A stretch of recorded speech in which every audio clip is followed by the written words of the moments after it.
sur la pneumonie. Quelles sont les avancées dans la lutte contre cette maladie? Comment se fait la prise en charge en République démocratique du Congo? Les réponses avec le docteur Jean-Fidèle Ilunga, directeur du programme national de lutte contre les infections respiratoires aiguës, juste après ce dossier. De l'air dans nos poumons, un besoin vital et un calvaire en cas de manque. Des calvaires qui naissent des inflammations pulmonaires et de du système respiratoire, parmi lesquels la pneumonie, principale cause infectieuse de mortalité infanto-juvénile. En République démocratique du Congo, il est évalué à près de 87 000 enfants de 0 à 5 ans par manque d'information. L'ignorance, c'est le cas de la mère de cet enfant trouvée dans cette institution hospitalière.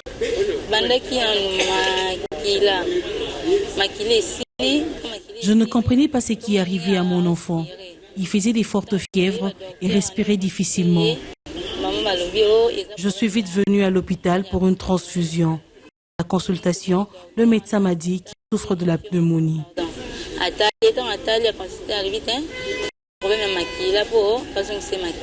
L'enjeu communicationnel demeure dans le détail, d'où la nécessité de renforcer des stratégies visant à accompagner la lutte. Il reste bien sûr à apporter encore un petit peu plus d'informations qui viseront à la fois à améliorer les connaissances des prestataires de soins, les connaissances des patients en vue d'assurer eux-mêmes des mesures évidentes de prévention, mais également assurer un plaidoyer important parce que la prévention sanitaire ou les soins, ça coûte.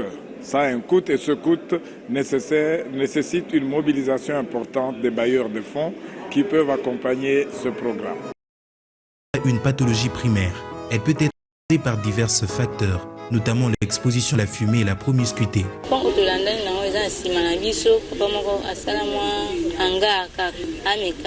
Mon voisin est un mécanicien et il vend du chanvre. Il utilise également du bois de chauffage pour faire la cuisine. Cela indispose ma famille. Nous sommes exposés à cette pollution et mon enfant en est victime. Nous lui avons plusieurs fois demandé d'éviter cela, mais sans succès.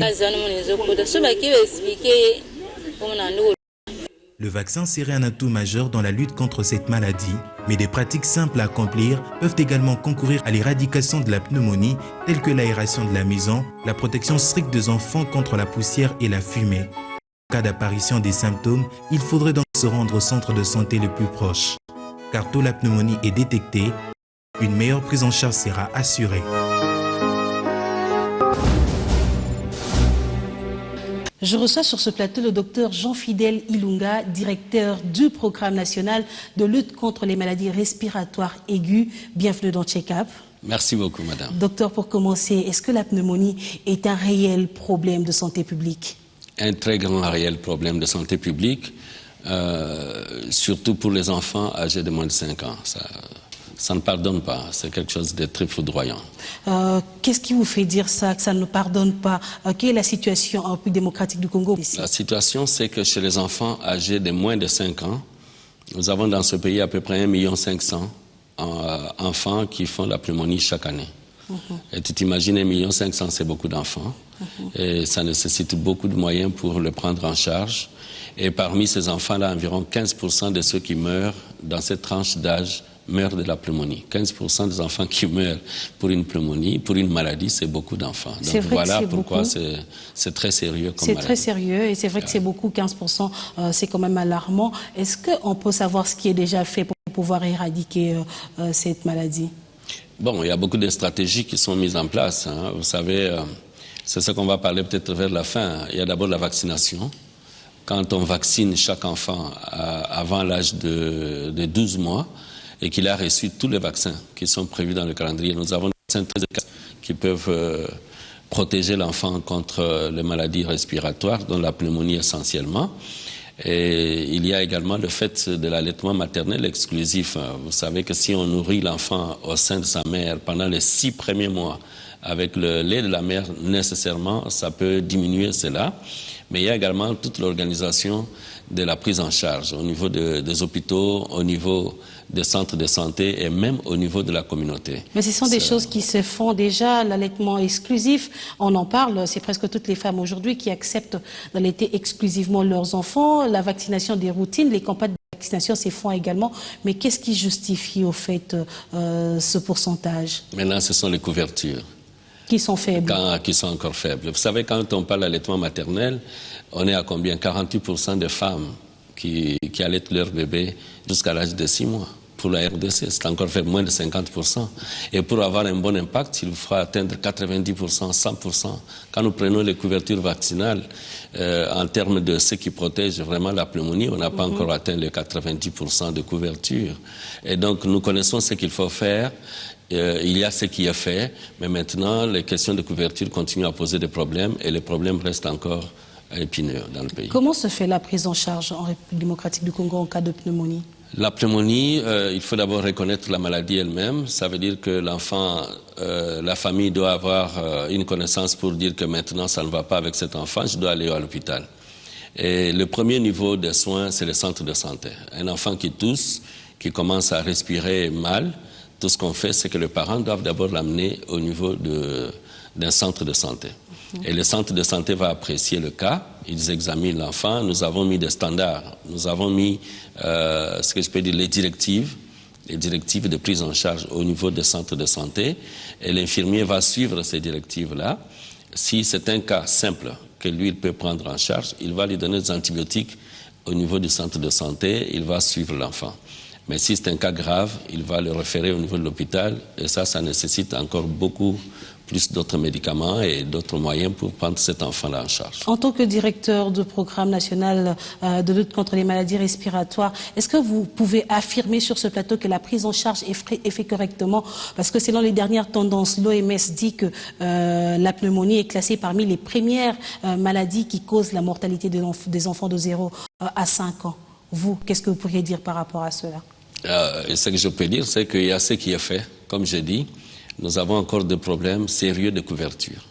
Ça veut dire s'il y a des personnes qui sont bien formées dans les centres de santé, dans les hôpitaux, mais le nombre de ces personnes, le nombre de structures qui ont des moyens pour prendre correctement les enfants qui ont la pneumonie en charge reste encore inférieur à 50%, et c'est cela qui fait problème. Donc, ce qu'il faut faire, nous le savons, nous faisons avec les moyens disponibles ce qui est faisable, mais j'insiste beaucoup sur la question de couverture des soins de qualité. Qu'est-ce que vous proposez pour une bonne couverture de soins de qualité? Meilleure couverture des soins de qualité, ça veut dire qu'il faut que les médicaments soient disponibles dans toutes les structures, à 100%, qu'il n'y ait pas de rupture. Et donc, il faut que le médicament soit là. Et vous savez ce qui se passe aujourd'hui, c'est que c'est les parents qui achètent le médicament, qui vont même aller chercher en dehors de la structure, dans une pharmacie quelconque. Et cela, ça contribue déjà à la mortalité? Ça contribue déjà, parce que si vous faites une ordonnance à un parent et que le parent doit aller chercher le médicament en dehors de l'hôpital même, il va chercher dans une pharmacie, vous voyez, nous avons beaucoup de limites d'accessibilité par rapport aux possibilités du parent. Et ça bloque déjà la qualité de la prise en charge pour une maladie aussi grave qui tue les enfants. Ça, c'est la première chose. La deuxième, c'est le fait d'avoir des équipements qui soient capables de suivre un enfant qui a une difficulté respiratoire à cause de l'infection qu'on appelle la pneumonie. Je peux vous dire que dans ce pays, on va y arriver. Si tu respires mal maintenant et que tu as besoin d'oxygène, il n'y a que 11% des structures qui ont des possibilités de te donner l'oxygène dans ce pays. Et c'est déjà il y a parfois des provinces qui n'ont pas ça. Et donc, si tu fais ça, une crise de difficultés respiratoires graves dans une province quelconque, vous allez mourir parce qu'on ne peut pas vous mettre sous oxygène. Et il y a beaucoup d'autres matériels qui peuvent aider à assister quelqu'un qui respire mal. Et combien des hôpitaux ont ces matériels-là? Donc ça, c'est déjà un problème que nous rencontrons sur la question de la qualité de la prise en charge. Et puis il y a maintenant la question de personnel formé, personnel compétent, capable, qui connaît ce qu'il doit faire et comment il faut le faire schématiquement, avec des moyens de bord qui soient disponibles. Donc nous n'avons pas encore atteint un niveau suffisant de personnes qui soient formées dans les structures parce qu'il faut des moyens pour le former. Mais est-ce que le programme s'y attelle pour pouvoir former aussi des personnels, renforcer leurs compétences par exemple? Tout à fait. Qu'est-ce qui est fait exactement? Est-ce que vous pouvez nous donner un exemple sur ce qui est déjà fait? L'exemple, c'est que je peux vous ramener dans un hôpital ici à Kinshasa et vous trouverez que là, au moins, nous pouvons être d'accord. Parce que nous avons formé les personnes. Il y a l'équipement qu'il faut et il y a des médicaments disponibles dans cet hôpital. Et ça fait référence. Et donc, je pense qu'on sauve beaucoup d'enfants dans cet hôpital ici à Kinshasa. Non seulement à Kinshasa, mais on a formé aussi ailleurs. On ne peut pas faire la comptabilité ici, ce n'est pas le moment. Vous avez formé à Kinshasa? On n'a pas atteint les couvertures qu'il faut dans toutes les structures. Vous avez formé à Kinshasa ainsi que dans d'autres villes de la République démocratique du Congo. Docteur Jean Fidèle, dites-nous un peu, est-ce que la maladie frappe-t-il les enfants différemment à Kinshasa qu'ailleurs?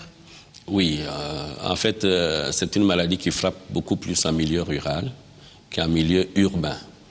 La raison peut être le fait que les enfants qui sont en milieu rural sont très exposés à la fumée. On va arriver peut-être à ça.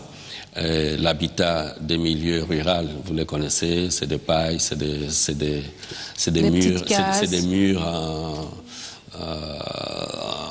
en terre battue, et donc il y a toujours un peu de poussière, un peu de choses qui circulent dans la maison où l'enfant dort, et donc tout cela entre dans les poumons de l'enfant, et les enfants des milieux ruraux font beaucoup plus la pneumonie que ceux qui sont dans les grandes villes. Mais dans ces genres de cas, qu'est-ce qui est fait? Parce que c'est leur façon de vivre. Ils ne vont pas quitter leur toit, ils vont continuer à élever leurs maisons, leurs enfants plutôt, dans ces maisons-là, dans ces conditions-là. Lorsque vous arrivez sur terrain, dans des situations pareilles, qu'est-ce qui est fait exactement? Qu'est-ce que vous faites exactement? Vous comprenez maintenant la complexité du problème de la lutte contre la pneumonie, parce qu'il y a des choses qui dépendent du secteur de la santé purement, il y a des choses qui dépendent des autres secteurs, comme l'environnement, comme l'habitat, comme l'agriculture. Et donc il y a tant d'autres domaines qui doivent aussi arranger leur secteur pour qu'on puisse offrir à l'enfant congolais les conditions favorables. Tant que nous n'aurons pas une électrification suffisante dans le pays, ça veut dire, vous savez, les taux de ceux qui utilisent le courant aujourd'hui en RDC, c'est moins de 3%. Les ménages qui ont accès à l'électricité. Là, c'est un autre problème. Oui, effectivement, ça veut dire que ça expose la population à utiliser le bois. Et quand on utilise le bois, on expose l'enfant à la fumée. Et la fumée, c'est la cause majeure, le facteur favorisant majeur dans tous les pays du monde. Et tant que l'enfant sera exposé à la fumée, il fera régulièrement des infections du genre. Alors maintenant, qu'est-ce que nous recommandons? C'est que quand on a dans les milieux ruraux, on conseille les familles à ne pas faire le feu pour la cuisine à l'intérieur de la maison, et qu'on puisse faire la cuisine à l'extérieur ou dans un autre case. Et ça, mais vous comprenez, c'est la culture, c'est pas facile à changer. Et donc ceux qui comprennent, ils le font, et c'est ça le message que nous passons au moins en milieu rural. En plus de la vaccination qui est au moins partout. Vous parlez de la fumée qui est d'ailleurs la principale cause, mais au-delà de ça, qu'est-ce qui pourrait favoriser ou qu'est-ce qui pourrait être encore à la base de cette maladie? Le froid. Donc il y a les questions environnementales, principalement la fumée, et surtout la fumée à l'intérieur des domiciles. Parce que l'enfant passera plusieurs temps en milieu où il dort, et puis la concentration de la fumée à l'intérieur est différente que quand la fumée est à l'extérieur, parce qu'il va dans le grand vide. Il y a beaucoup d'air qui emporte, mais quand on est dans une maison, soit les parents fument. Quand un parent fume dans sa maison, il fait la concentration plus forte et l'enfant est très exposé. Soit qu'on a allumé le feu pour la cuisine, et ça expose beaucoup d'enfants. En dehors de ça, il y a le froid, donc le refroidissement. Il y a des milieux, surtout pendant la saison sèche, je crois que vous en connaissez quelque chose, que pendant la saison sèche, beaucoup d'enfants toussent. Ouais. Le fait de tousser pendant la saison sèche, c'est parce qu'il y a beaucoup de froid. Ouais. L'enfant est très exposé, il est fragile, et il va développer finalement les maladies respiratoires aiguës. Et donc le froid, dans tous les sens. Les enfants des grandes villes, ils prennent beaucoup de choses glacées. Les congélateurs, les frigos, les yaourts frais, donc toutes ces choses-là refroidissent les voies respiratoires et ça excite la survenue de ces maladies. Et donc, le froid est un élément important, mais il y a également la poussière. La poussière, c'est également dans l'environnement. Et tous les milieux où il y a beaucoup de poussière, les gens qui sont dans ces milieux toussent beaucoup. Et principalement également les enfants qui sont très fragiles vont faire les pneumonies très fréquemment. Nos maisons sont aérées avec de l'air conditionné, on a la climatisation dans nos maisons.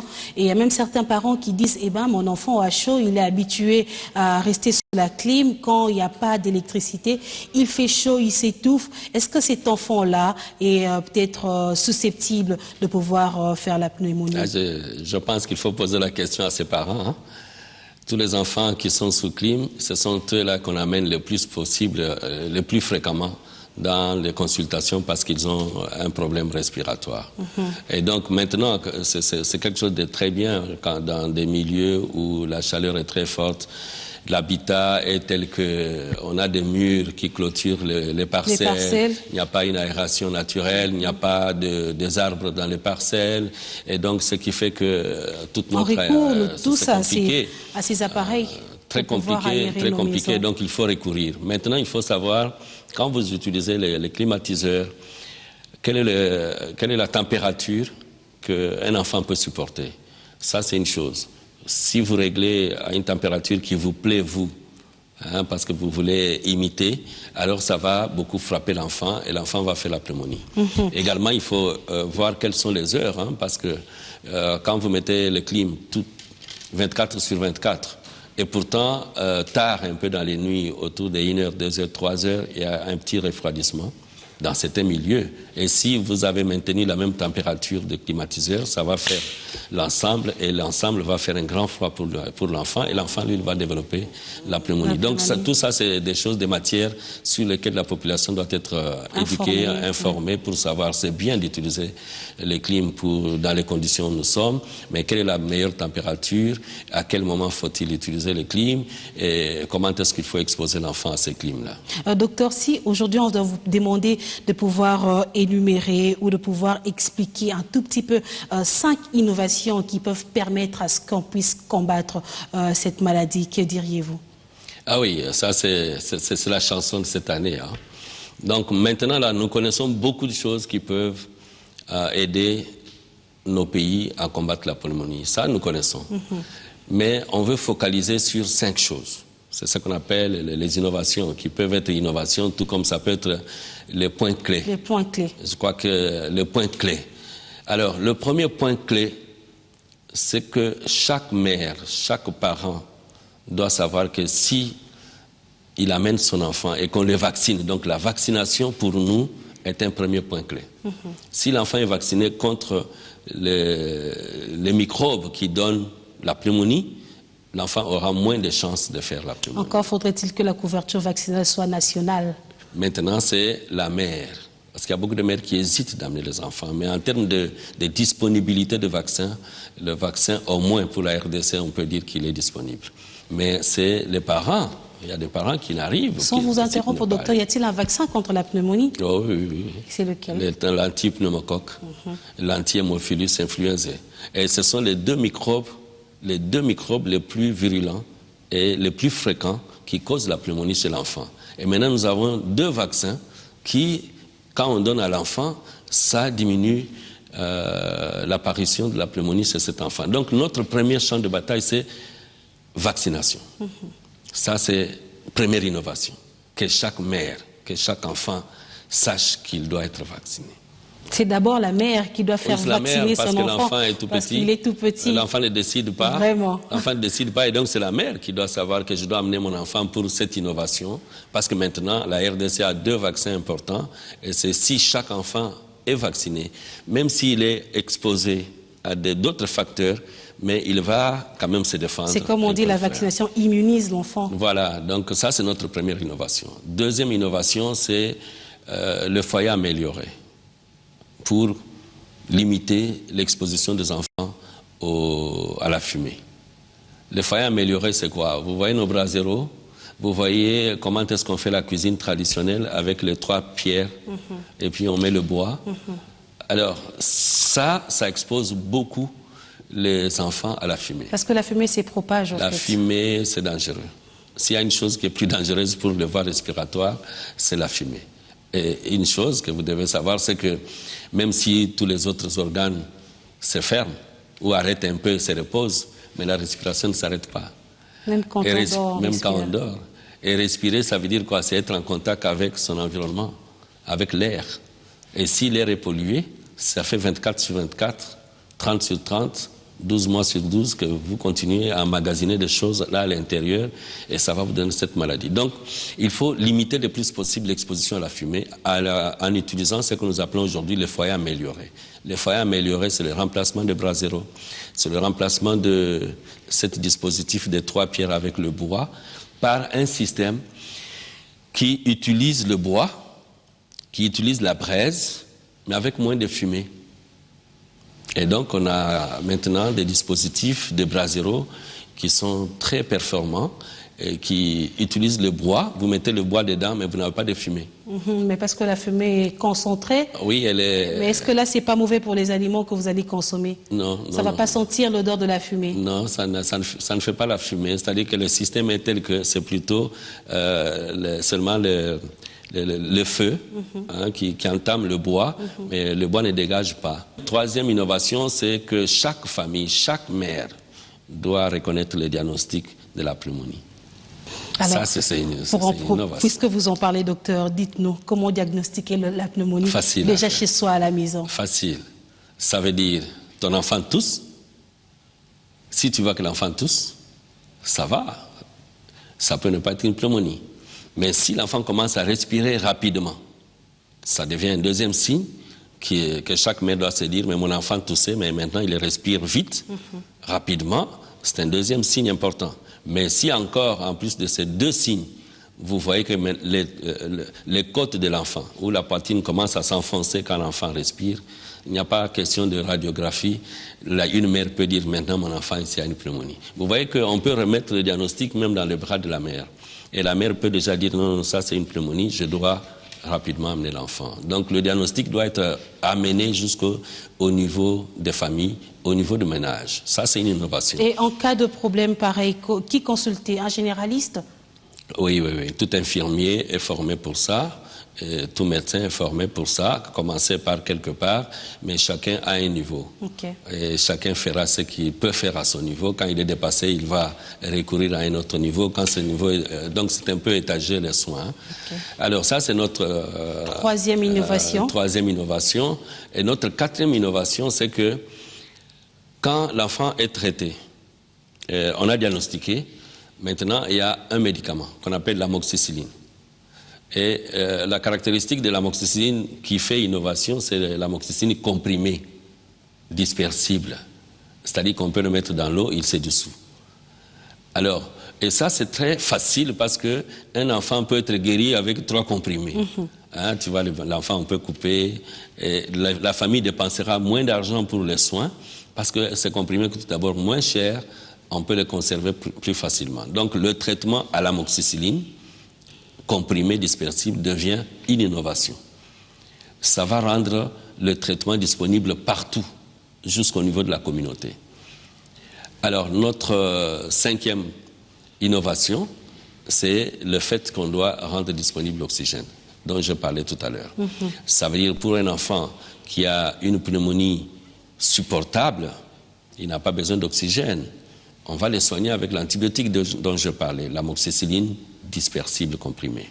Mais si la situation s'aggrave, l'enfant doit être mis sous oxygène et on va sauver beaucoup d'enfants. Voici les 5. Docteur, les 5 points, mais le dernier m'inquiète un tout petit peu. Dans des villages les plus reculés de la République démocratique du Congo, où on a du mal à trouver des oxygènes, qu'est-ce qui est fait? Maintenant, c'est parce que c'est une innovation. Ça veut dire que nous, en tant que gouvernement, nos différents partenaires, c'est une bataille pour répondre à cette innovation. Ça veut dire rendre le matériel d'oxygène disponible. C'est inacceptable, mamie. Je te dis que tu t'imagines que tu es dans une province, même si moi, qui suis le directeur du programme, je me trouve dans une province, si je fais une crise de difficultés respiratoires là-bas, vous mourrez. Je sais que je vais mourir là-bas. Parce qu'il n'y a pas de matériel pour m'assister. Donc tout notre combat maintenant va être sur cette innovation aussi, de façon qu'on puisse rendre disponible le matériel pour sauver des enfants qui meurent. Vous avez parlé des enfants tout au long de cette émission. Est-ce que cette maladie ne touche que les enfants et pas les adultes? Non, ça touche tous les âges. Ça touche tous les âges avec deux niveaux où c'est très fréquent. C'est-à-dire? Ça touche beaucoup plus les enfants de moins de 5 ans et ça touche ceux de 3e âge. Donc, et toutes les personnes qui fument ne sont pas exposées à ce problème? Très exposées. Je parle d'âge. En termes d'âge, la maladie est très fréquente chez les tout-petits, elle est très fréquente chez les vieillards. Mais elle existe aussi dans les autres âges, mais avec un peu un niveau moyen. Donc, c'est ça par rapport à l'âge. Maintenant, il y a d'autres facteurs. Par exemple, quelqu'un qui fume, il est totalement exposé à la maladie, très exposé. Il y a d'autres maladies comme l'infection du sida, l'infection à VIH. Les personnes qui font l'infection à VIH, sida, sont très exposées à cette maladie. Tout ce qui est fumé, que ce soit les fumées de véhicules, que ce soit les fumées de brousse, de feux de brousse, que ce soit des fumées, des immondices que nous faisons un peu dans les coins ou de la cuisine, ça s'appelle en français fumée. Et tout ce qui est fumé expose à la pneumonie. On dit que la pneumonie est classée parmi les maladies, les infections respiratoires, mais quand est-ce que cette maladie ou cette infection devient vraiment si inquiétante et on se dit lorsque la prise en charge n'est pas assurée, cette personne va mourir? Parmi les infections de voie respiratoire, l'infection qui tue à 90%, c'est la pneumonie. Donc, si je vous cite les quelques infections de voie respiratoire, et vous allez voir que quand on parle de pneumonie, c'est celle-là qui est responsable de décès. C'est cela qui tue. C'est pour cela que des fois même ça couvre tout ce qu'on appelle l'infection de voie respiratoire. Docteur, on tend vers la fin. Quand on parle de voie respiratoire, infection aiguë, c'est par rapport à la durée. Nous distinguons les infections aiguës et les infections chroniques. C'est aigu quand l'infection n'a pas encore dépassé 15 jours. Quand ça atteint 15 jours et plus, ça devient chronique, quelle que soit la manifestation de cela. Docteur, une dernière question avant de finir cette émission. Que pensez-vous de la politique de prévention de la pneumonie en République démocratique du Congo? En tant que directeur du programme national de lutte contre les maladies respiratoires aiguës. La politique est très claire. Elle répond au principe de la prévention. Mais je dis que nous sommes encore dans les limites de couverture. Nous savons quoi faire. Quoi? 1, vacciner. On vaccine. Mais quelles sont les couvertures? Nous savons 2, quoi? Allaitement maternel exclusif. Je t'ai dit 48%. Nous savons quoi? Ne pas exposer les enfants au froid, à la fumée et à la poussière. Mais ces domaines-là, vous avez compris que c'est un domaine de l'environnement. Quand vous regardez quelle est la situation de nos familles aussi? Et voilà, et donc il y a également la malnutrition qui est un élément extrêmement important. Les enfants mal nourris font beaucoup de pneumonie. Maintenant, vous connaissez le taux de mal nourris dans le pays. Et donc, si on agit sur ces facteurs, la maladie qu'on appelle pneumonie va chuter. Jusqu'à arriver à l'éradication. Elle va chuter. L'éradication, peut-être pas, parce que l'environnement aura toujours, vous savez, le froid. Quand tu es à Minembwe ou le haut plateau, c'est difficile de combattre le froid, il est là avec nous. Les saisons, quand ça change, on arrive dans la saison sèche, le froid vient. Et donc, éradiquer, ça sera un peu difficile, mais maîtriser jusqu'à un niveau bas, ça c'est possible. Docteur Jean Fidèle, nous arrivons à la fin de cette émission. Un message à toutes les femmes qui nous écoutent, surtout les parents qui sont en train de nous suivre. Le champ de bataille actuel, c'est ne pas exposer son enfant à la fumée. Surtout la fumée à l'intérieur de maison. Si les mères ne le savaient pas, je vous donnerai des images où vous avez une maman sur un bébé sur le dos, elle est en train de cuisiner et la fumée monte. Dangereux. Ça, c'est un. Et donc, cuisiner à l'extérieur, utiliser les foyers améliorés que nous sommes en train de présenter, ça sera déjà une partie. Faire vacciner son enfant correctement avant l'âge de 12 mois, ça c'est important, un message important. 2, pour terminer, si un enfant tousse et qu'il commence à respirer rapidement, Ne les gardez jamais à la maison, amenez-les. Les soignants vont les prendre en charge et on aura sauvé nos enfants. Docteur Jean-Fidèle Ilunga, merci d'avoir répondu à notre invitation pour parler de cette maladie très importante à ne pas négliger pour la survie de nos enfants. Je rappelle que vous êtes directeur du programme national de lutte contre les maladies respiratoires aiguës. Merci encore une fois d'être venu sur ce plateau. Merci bien, madame. On se retrouve tout juste après 1001 questions santé. Comment aérer sa maison? L'aération est l'étape la plus importante dans la dépollution d'intérieur. En effet, l'air de l'extérieur est moins pollué que celui de nos habitations. En les faisant entrer pour chasser l'air intérieur, nos environnements seront automatiquement plus propres. La bonne durée. Il faut aérer au minimum 15 minutes par jour et de préférence 2 fois cette durée. Une fois le matin, une fois le soir. Et s'il pleut, vous pouvez tout de même aérer sans risquer d'abîmer votre moquette ou votre plancher. La première solution est de retarder l'ouverture des fenêtres à un moment où l'averse sera passée. Vous pouvez aussi ouvrir les oscillos battants ou observer de quel côté le vent fait pénétrer la pluie dans la maison. Et ouvrir uniquement les fenêtres qui sont de l'autre côté. Dans tous les cas, ne vous éloignez pas pendant le quart d'une heure d'ouverture. Aération supplémentaire. Évitez d'utiliser les dessous du lit comme un espace de rangement. La chambre est une pièce pour dormir et non une salle des jeux. Bannir des produits ménagers qui dégagent des fortes odeurs. Évitez d'utiliser des aérosols à purifier l'air. Toujours épousseter avec un linge humide pour éviter de vaporiser la poussière dans la chambre et la maison. Passez l'aspirateur sur les surfaces de meubles. Si vous utilisez un climatiseur d'air, les filtres doivent être changés ou nettoyés régulièrement. Veillez à ne pas dépasser la température de moins de 20 degrés Celsius. Fumée. Aucune fumée de tabac, de bois de chauffage et autres ne devrait être tolérée. Aucune fumée de tabac, des bois de chauffage et autres ne devrait être tolérée avec les enfants et même idéalement avec les autres adultes. Si on ne peut pas se défaire de cette mauvaise habitude, il est essentiel de ne pas exposer les autres à la fumée de cigarettes. Au besoin, sortir pour fumer en plein air. Il n'est pas acceptable de fumer sous les ventilateurs de la cuisine ou dans la salle de bain et même... Et voilà, mesdames et messieurs, c'est la fin de cette émission. Je vous retrouve très prochainement, toujours sur B1 Télévision.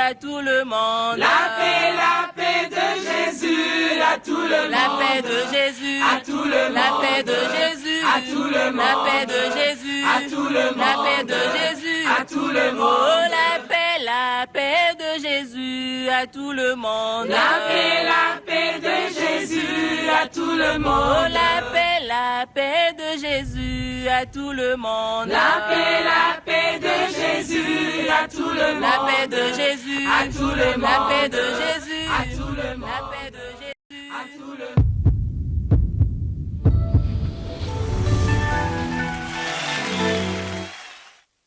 Washington Forum, le décryptage hebdomadaire de l'actualité et des sujets qui vous touchent dans votre vie quotidienne.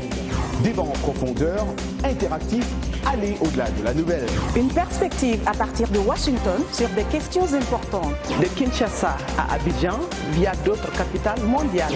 Washington Forum. Washington Forum. Washington Forum désormais sur B1 à Kinshasa. B1, l'excellence dans la simplicité.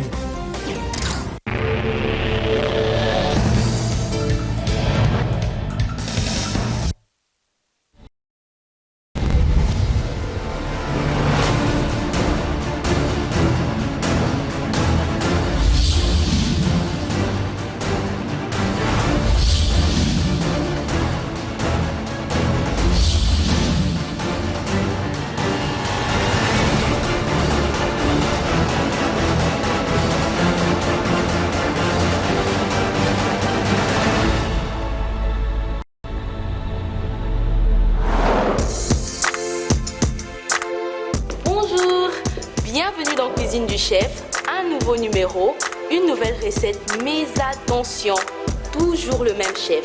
L'émission s'annonce encore plus savoureuse. Alors, ne quittez pas, jingle. Cette émission vous est offerte par la BIAC.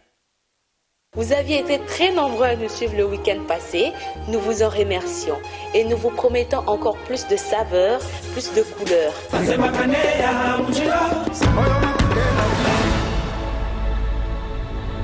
C'est toujours dans ces merveilleux cadres du restaurant Le Ressource que nous allons découvrir la recette du jour, présentée par notre chef Christian Youmbi.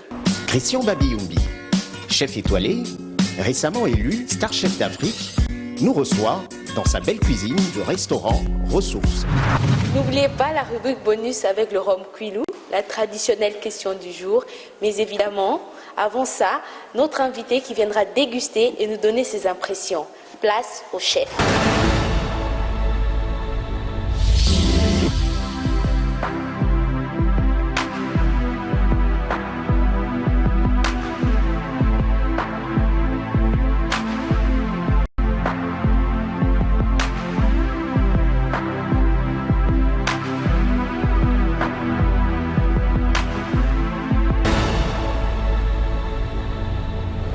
Bienvenue dans la cuisine du chef. Aujourd'hui en cuisine, nous allons vous présenter quelque chose qui est moitié simple, moitié spécial. On a été au marché ce matin et on a trouvé de l'agneau, mais à côté de ça, j'ai trouvé un peu de légumes. D'abord, on va commencer à travailler notre croûte. Une croûte, ici aujourd'hui à base d'herbes. Notre herbe d'aujourd'hui, c'est les persils. Les persils tout simples, je prends uniquement la partie d'herbe. Les racines, je les laisse. Alors, je vais le couper assez large. Il y a deux méthodes à faire la croûte. Par moment, on peut juste prendre les croûtes comme ça. On va les mixer avec la chapelure, un peu de beurre pour que ça puisse adhérer et des sels de poivre. Mais il y a une autre méthode aussi pour qu'on puisse garder que ce soit bien vert. On va d'abord les blanchir, comme ça il y a une partie des cuissons qui se fait. Alors le persil, je vais le plonger quelques secondes seulement dans l'eau et puis je vais les refroidir tout de suite. Alors je vais mettre un peu de glaçons. Les glaçons, ça nous aide à arrêter la cuisson tout de suite. Je mets le persil ici. L'eau doit être déjà en ébullition. Donc à partir du moment où l'eau est en ébullition, qu'est-ce que je vais faire? Je vais juste un peu mélanger. Alors pour garder que ça soit beaucoup plus vert, on peut mettre des bicarbonates de soude là-dedans. Mais aujourd'hui, pas besoin.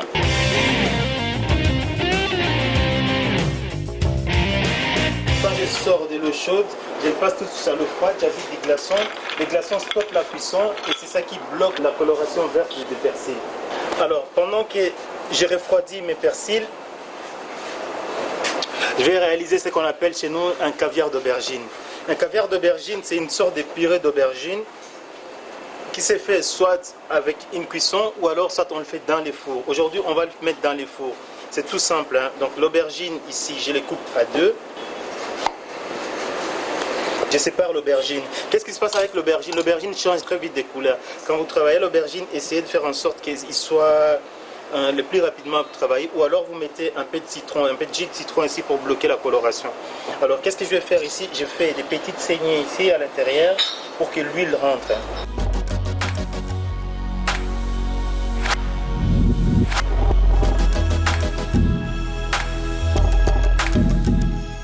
Travailler avec l'huile de palme, essayez de faire en sorte que ce soit l'huile de palme raffinée, un peu de sel des deux côtés. Je vais prendre l'ail que je vais mettre au milieu. Qu'est-ce qui se passe avec l'ail? On enlève toujours la partie interne ici, parce que c'est la partie qui abîme un peu la laine. Pour cela qu'il y a certaines personnes qui n'aiment pas manger l'ail. Je vais couper à 4. Et puis je vais aller poser ça, piquer.